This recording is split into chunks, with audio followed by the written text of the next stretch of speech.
ધાનેરા તાલુકાના વાલિયર જિલ્લા પંચાયત અને તાલુકા પંચાયતની ચૂંટણીને લઈને સરાલ ગામ ખાતે ભારતીય જનતા પાર્ટીનો પ્રચાર દમદાર ચાલી રહ્યો છે।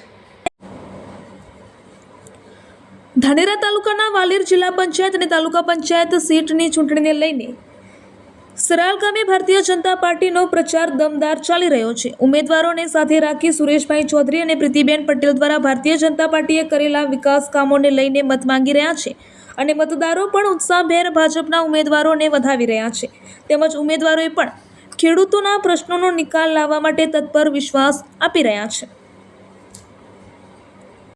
નમસ્કાર, ડીએમ ન્યૂઝ ચેનલમાં આપનું હાર્દિક સ્વાગત છે। આજે ધાનેરા તાલુકા પંચાયત વાલેર સીટ અને જિલ્લા પંચાયતની સીટને લઈને આજે ધાનેરાના સરાલ ગામે આજે ભારતીય જનતા પાર્ટી દ્વારા મોટી સંખ્યાની અંદર બેઠક યોજાઈ હતી, જેમાં ભારતીય જનતા પાર્ટીના જે આગેવાનો છે આગેવાનો જોડાયા હતા, ઉમેદવારો બંને જોડાયા હતા અને ખૂબ જ મોટી સંખ્યાની અંદર મતદારોનો સાથ સહકાર મળી રહ્યો છે અને તમામ વિકાસના કામોને લઈને જે વાત કરવામાં આવી હતી સુરેશભાઈ સાથે વાત કરીશું। સુરેશભાઈ, આ વખતે જિલ્લા પંચાયતની તાલુકા પંચાયતની જે રસાકસીનો ખેલ જામ્યો છે, ભારતીય જનતા પાર્ટી દ્વારા ખૂબ જ મોટો પ્રચાર હાથ ધરવામાં આવ્યો છે, શું કહેશો? ભારતીય જનતા પાર્ટીના જિલ્લાની સીટ અને તાલુકાની તમામ નીચેની 5 સીટ આ વખત જંગી બહુમતીથી જીતીએ છીએ અમે। અમારા વોટર્સની અંદર ખૂબ ઉત્સાહ છે। માનનીય યશસ્વી નરેન્દ્રભાઈ મોદીએ ખેડૂત કહો, વૃદ્ધ કહો, કિસાન કહો, દીકરી કહો, તમામ માટે આરોગ્યથી લઈને શિક્ષણથી લઈને તમામ વિકાસના કામો આ વિસ્તારની અંદર જે થયા છે, અહીં પડતરરૂપી જે પાણીનો પ્રશ્ન હતો એ પણ તળાવ ભરવાની યોજના ચાલુ થઈ ગઈ છે। એમ નાનાથી લઈને મોટા વિકાસ સુધી સર્વ વોટર્સ જાગી ઉઠ્યો છે કે ભારતીય જનતા પાર્ટીને આ વખત જંગી બહુમતીથી બંને અમારા ઉમેદવારને ઉપર નીચે કમળ આપી અને ભારતીય જનતા પાર્ટીનું આ કમળ ગાંધીનગર ટૂંક સમયની અંદર જઈ રહ્યું છે તેવું અમને દેખાય છે। ચોક્કસથી કહી શકાય, જે વિકાસના કામોને લઈને વાત છે, થોડોક પ્રશ્ન પાણીનો છે તે પણ નિકાલ કરવાની વાત કરી છે। પ્રદેશ મંત્રી જોડાયા છે, એમની સાથે વાત કરીશું। શું કહેશો પ્રીતિબેન, આજે પ્રદેશ મંત્રી તરીકે આપ છો, પ્રચાર ધાનેરા તાલુકામાં જિલ્લા પંચાયત તાલુકા પંચાયતમાં કરી રહ્યા છો, કેવો ઉત્સાહ જોવા મળી રહ્યો છે ચૂંટણીને લઈને? મતદારો શું કહી રહ્યા છે અને શું વિકાસના કામોને લઈને જઈ રહ્યા છો? મને ધાનેરાના નહીં પણ પૂરા બનાસકાંઠામાં આપણે કાર્યકર્તાનો ઉત્સાહ જોઈ શકીએ છીએ અને આ વખતે ધાનેરાની તમામ સીટો આવશે, પણ ધાનેરાની બનાસકાંઠાની બી તમામ સીટો, જિલ્લા પંચાયત, તાલુકા પંચાયત, નગરપાલિકા, બધી જ સીટો આ વખતે કમળમાં આવવાની છે અને કમળ ખીલવાનું છે।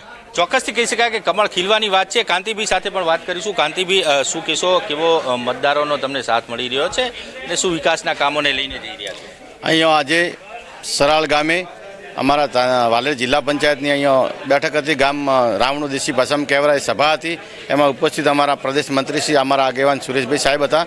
અહીંયા તમે દેખી શકો છો ગામના ઉમળકા ભરે કેટલો એમનો આવકાર અને આનંદ છે। અહીંયા નાનાથી માંડીને મોટા વયોવૃદ્ધ વડીલો આગેવાનો પણ ખૂબ આજે ઉત્સાહભેર અમને આવકાર્યા છે અને આખી વાલેર જિલ્લા પંચાયતની અંદર ખૂબ જ જંગી બહુમતીથી કમળ ખીલ છે અને સામે પક્ષે આયાતી ઉમેદવાર મૂક્યો છે, એનો અમને પૂરેપૂરો લાભ મળશે। અને આજે માનનીય નરેન્દ્રભાઈ મોદી સાહેબ, ભૂપેન્દ્રભાઈ પટેલ સાહેબ ખૂબ વિકાસના કામો કરી રહ્યા છે અને પ્રજા જાગૃત છે, તો વિકાસના કામોને મત આપશે એવી પૂરી લાગણી રાખો છું। શું કહેશો કેવડાજી, આ વખતે તમને પણ ચાન્સ મળ્યો છે તાલુકા પંચાયતનો? સાહેબ, અમે તો છેલ્લા 10 વર્ષથી સમાજનું અને દરેક સમાજનું કામ કરીએ છીએ, પણ પાર્ટીએ આ વખતે અમને ભારતીય જનતા પાર્ટી એક જવાબદારી આપી છે, તો અમારે તો ખાલી પબ્લિકની આગળ જઈ અને હાથ જોડવાથી અમને વિશ્વાસ છે કે અમારી તાલુકા પંચાયત, જિલ્લા પંચાયત એક લીડથી જીતશે એવી મને આશા છે। મને તો એવું લાગે છે આ વખતે 2026 તારીખ 26 અને 26નો 3નો આંકડો મળે છે, એટલે ધાનેરા તાલુકામાં 26 સીટો તાલુકા પંચાયત ભારતીય જનતા પાર્ટી બને એવી મારા આત્માને મને વિશ્વાસ છે। ચોક્કસથી કે 26 સીટને લઈને જે વાત કરવામાં આવી છે, આપણે એક મતદાર સાથે પણ વાત કરીશું। મતદારને કેવો ઉત્સાહ જોવા મળી રહ્યો છે તાલુકા પંચાયત, જિલ્લા પંચાયતની સીટને, અને આ વખતે શું બની શકે તેવું છે? આ વખત વિકાસ તળાવો ભળો સારા છે, પાઇપલાઇન છે, ભાજપની વિકાસની ચર્ચા ચાલે। અમારે 12 કરોડનો તો પુલ મંજૂર કર્યો, ભાજપ તમે જાઓ ત્યાં વિકાસના કામ ચાલુ જ છે અને વસ્તીના મનમાં ઘૂસી ગયું હોય, ભાજપ સિવાય કોઈ વાત જ નથી। કેટલા ટકા માની રહ્યા છો ભાજપની બોડી બને છે?